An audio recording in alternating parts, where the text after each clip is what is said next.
ایمان چطور تازه میشه؟ یه راهکار تازه کردن ایمان همین جماعت های تبلیغه، مذاکره ایمان.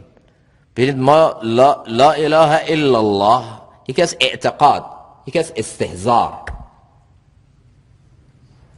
اعتقاد داریم لا اله الا الله، هیچ اللهی نیست، هیچ معبودی نیست غیر از الله.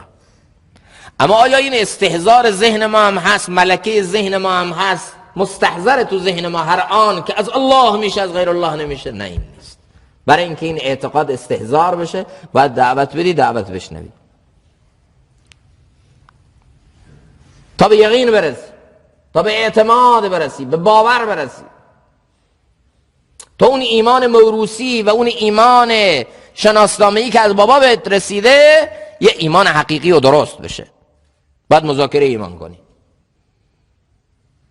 یا اینکه در خدمت یه بزرگی باش، عارفی باش، راهکارهای اصلاحی تدابیری که او میگه، کثرت ذکر الله، مصاحبت اهل الله و دوستان خدا، رفته رفته رفته ایمانت تازه بشه.